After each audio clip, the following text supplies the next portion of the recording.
Cool. So we have Humble Park, Corry Loveday. Take one.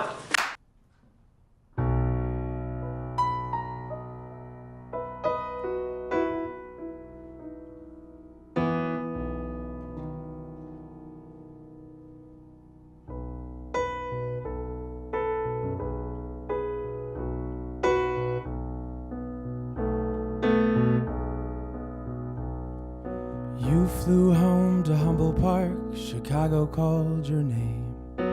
I stayed in this little town and here I will remain. Is there a way to redesign this map so your state touches mine? 'Cause distance is unkind.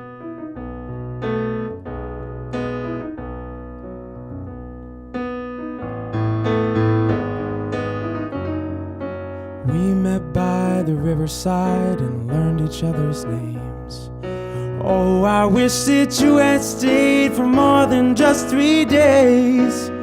Is there a way to redesign this map so your state touches mine? 'Cause distance is unkind.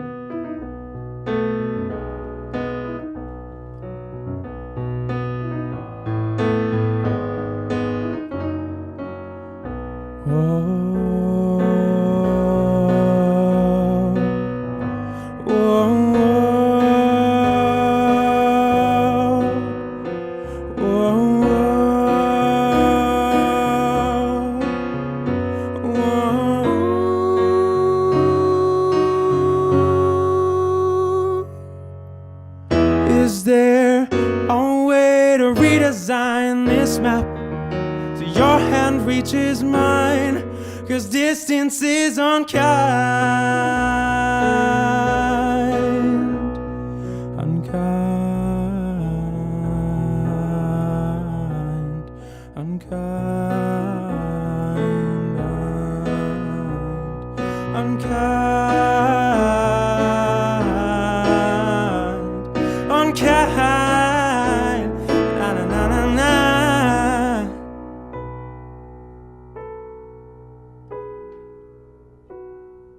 You flew home to Humble Park.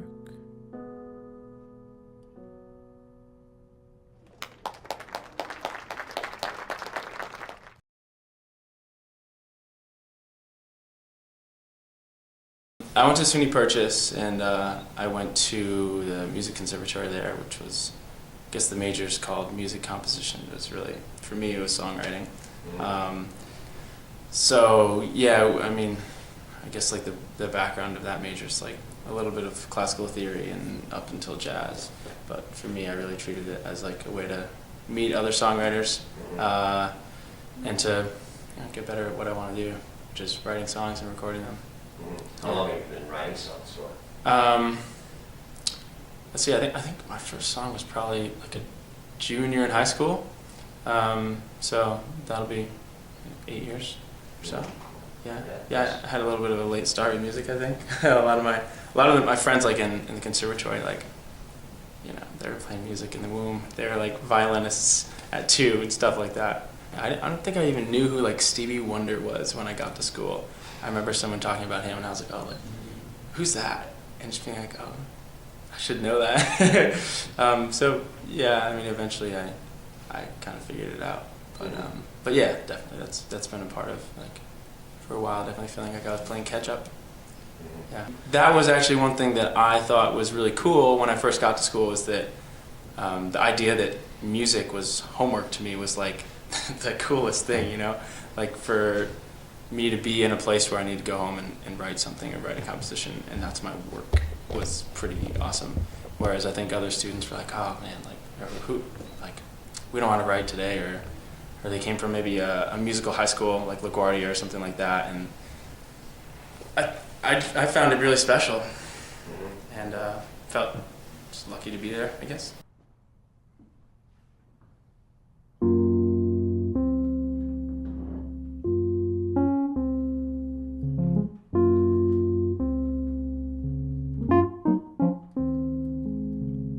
She left in the evening, all dressed in white.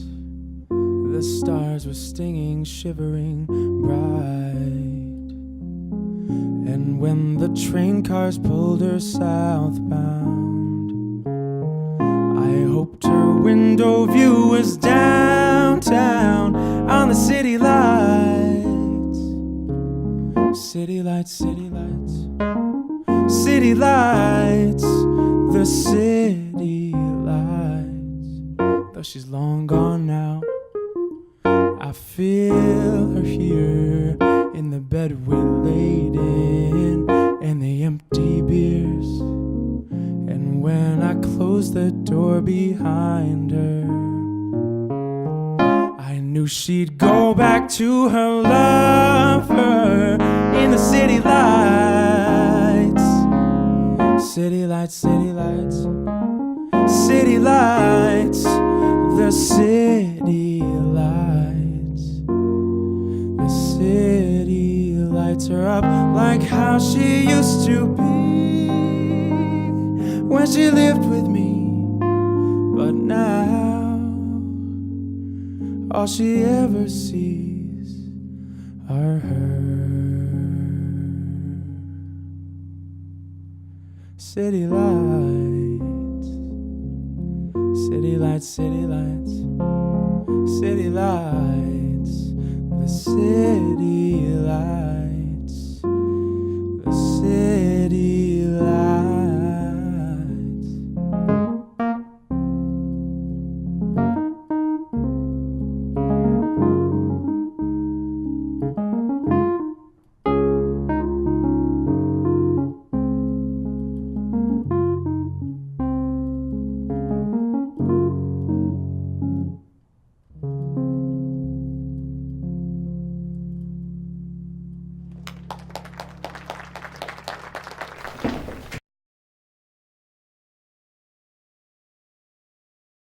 Actually, the tunes I'm playing tonight or today are off of an album I'm working on, and so they all sort of happened around the same time.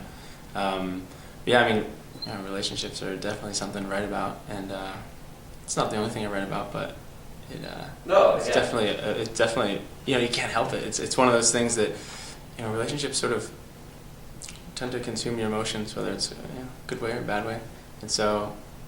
Yeah, especially if you're in touch with your emotions. Not everybody is that in touch with your emotions. I think for songwriters sure. are more for in sure. touch with their emotions. It's Mm-hmm. easier for them to get, you know, to create relationships with different people. Yeah. I think, you know, that's a big part of my songwriting process is, you know, journal almost every night. You know, I write about whatever happened to me that day, and then when I'm writing, or if I'm looking to write about something, I can go back into, you know, my entries and write about a certain thing, or if I'm trying to figure out like what actually happened, or what did I actually do, or why did this not work, what are my habits, what, like, I can go back to, I want to say, like, I think the first entry was like July 2014 or 13, so I have years of catalog stuff. Yeah, so I can go back and I can say, oh, I'm still doing the same thing I was doing like years ago, and write about that, and so there are definitely themes throughout my songs that are, you know, me, and you know, I think that's good. If I can write a song that is understood by everyone and yet could only be written by me, then I'm happy with it. That's one of your goals. Yeah, for sure. Yeah.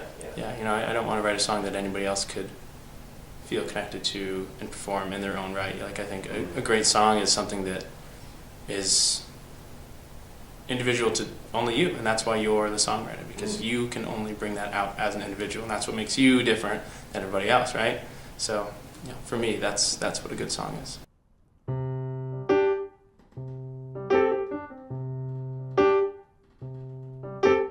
I took a plane to a place where you can't reach me. I thought that I could escape from your hidden intentions. But then with my bags in my hands, heading back home, I knew that I hadn't planned to be missing you dearly, wishing you could be near me. 'Cause you are always halfway in my heart, halfway in the darkness. You are always halfway in my heart and halfway to the start of a new goodbye.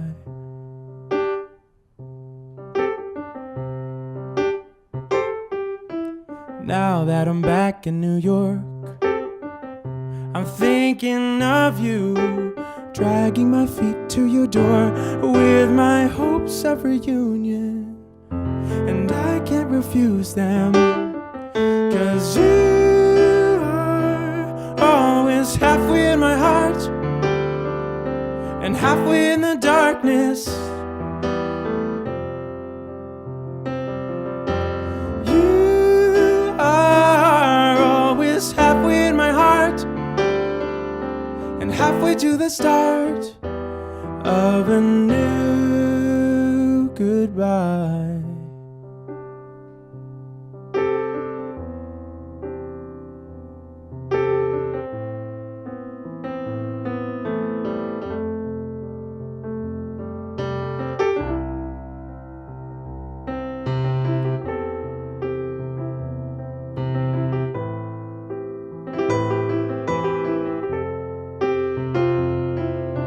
You are always halfway in my heart and halfway in the darkness.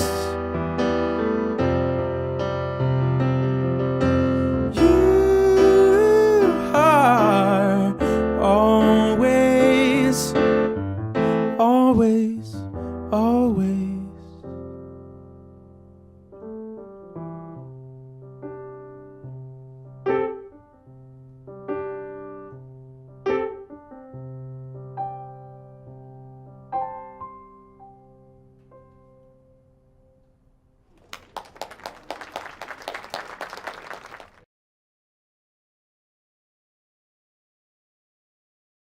So the album's called Wandering Man, and about maybe 2-3 years ago I started traveling a little bit, and that has been a huge, I guess, life change for me.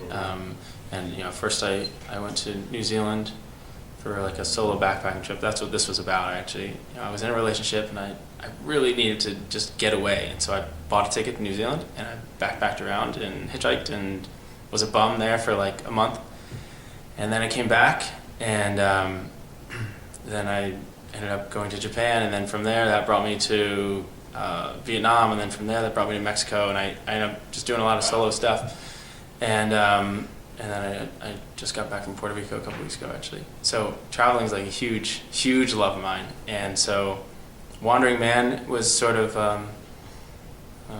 about trying to figure out the balance between loving travel, but then also wanting to be a writer, and I find myself somewhere like in New Zealand and being in a really beautiful place and having like just an incredible time, and then also being like, wait, I'm supposed to be like a musician, right? But I'm not playing music and I'm enjoying myself. Does that mean I'm not a real musician?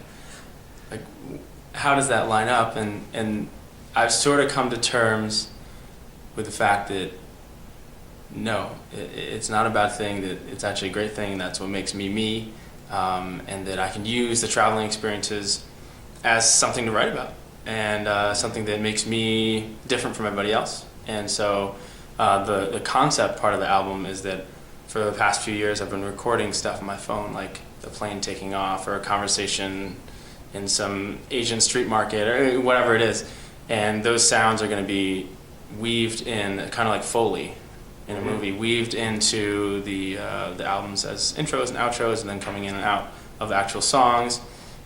So I guess that's the concept part.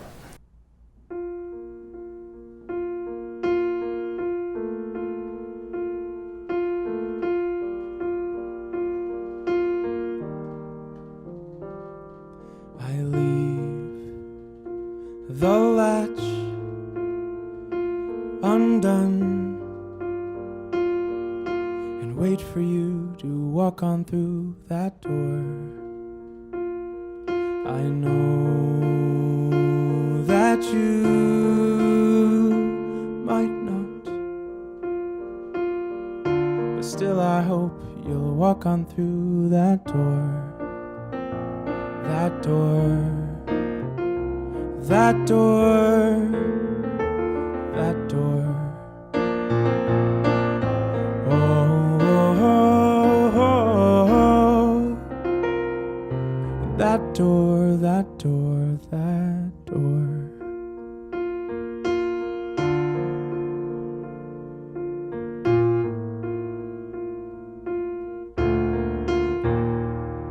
That old window has broken blinds that don't quite reach the floor. And through the gap I see your checkered shoes standing at my door. My door, my door, my door. Oh, oh, oh, oh. My door, my door, my door has been opened by many before. All of the others track dirt on my floor. But you,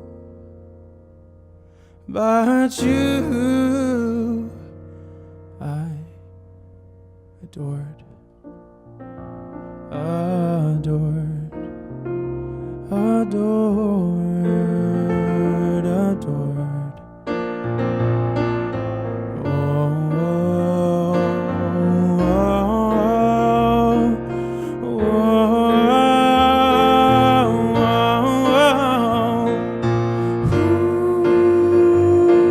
oh, oh. That door, that door, that door.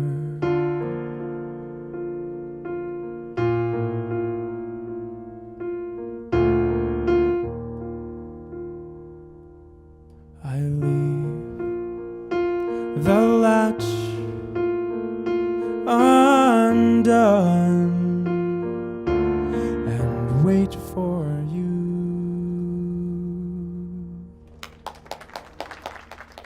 Writing something, for me, I figure stuff out about myself.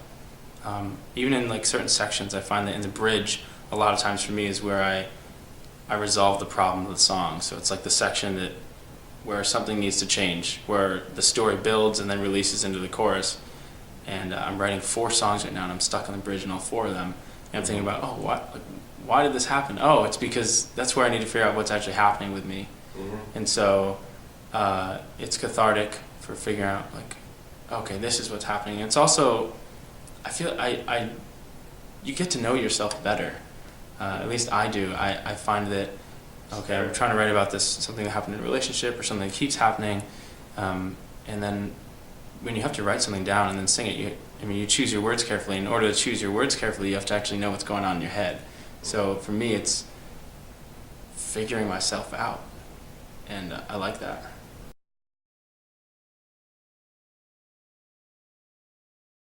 So when I first started playing music, I think I sort of did it backwards, where I started just writing my own songs and learning how to sing and play piano and do it together.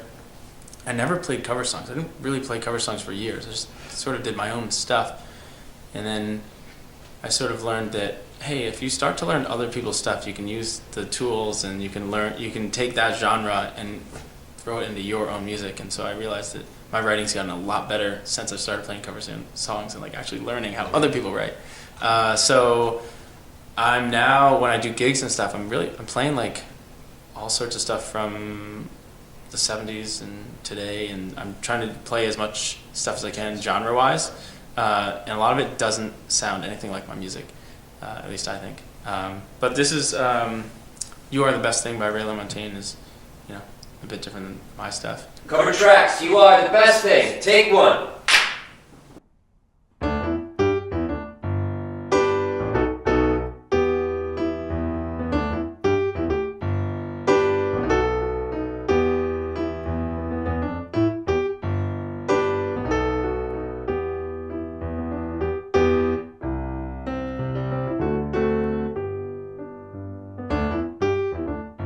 baby, it's been a long day, and baby,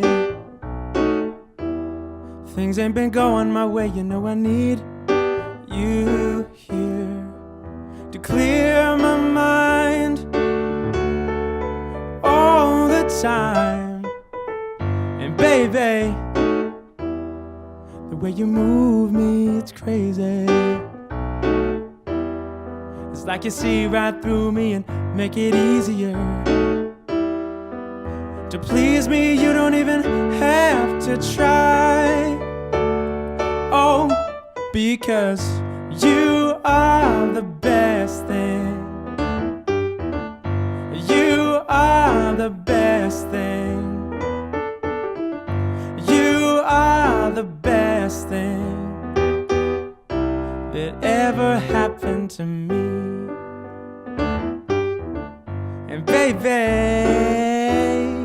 we've come a long way, and baby, you know I hope and I pray that you believe me. Yeah, when I say this love will never fade away.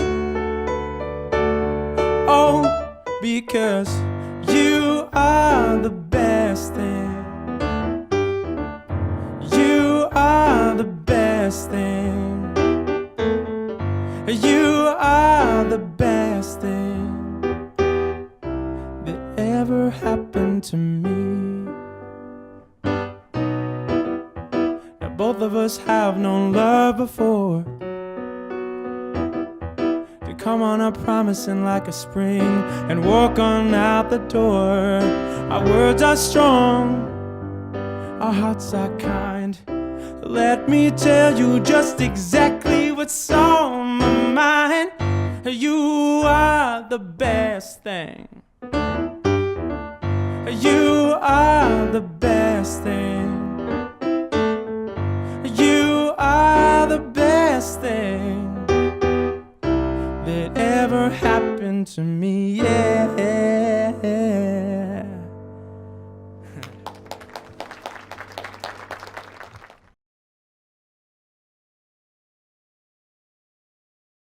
I spend a lot of time on one song. I don't write a ton of songs, and if I don't finish it, I don't actually really throw anything away.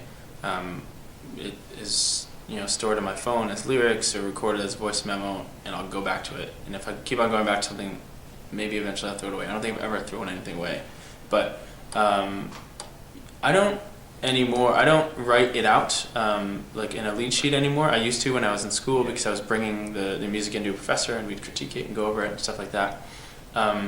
But I do tend to see things a little bit on the page. Like I definitely lean on my knowledge of composition to write. Like I'm thinking.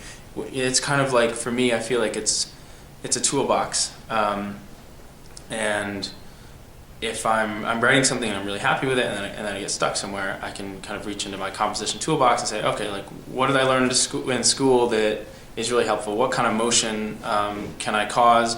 What needs to happen with the melody? What can stay the same while something changes? What can have some tension and then finally release into a chorus? So I do definitely think compositionally, although I wouldn't consider myself I don't consider myself a composer. Like classical musical. Yeah.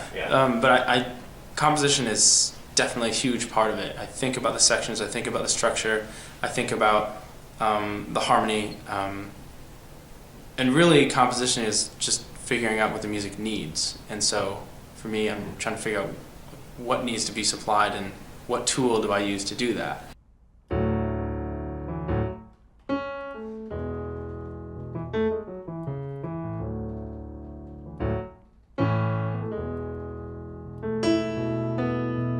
I am a wandering man.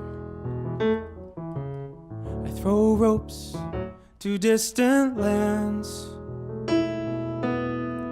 and walk on them across the sea. I am a wandering man.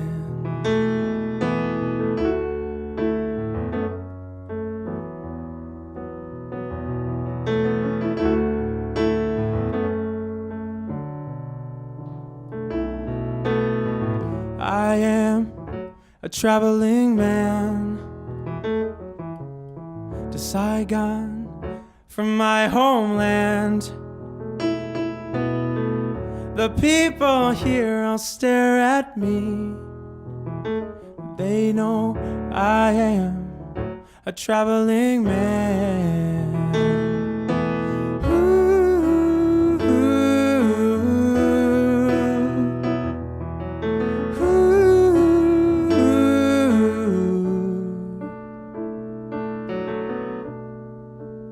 It starts when I buckle in. The pilot tells us how far till we land. I read the magazines. The wings start to expand, to expand. Ooh.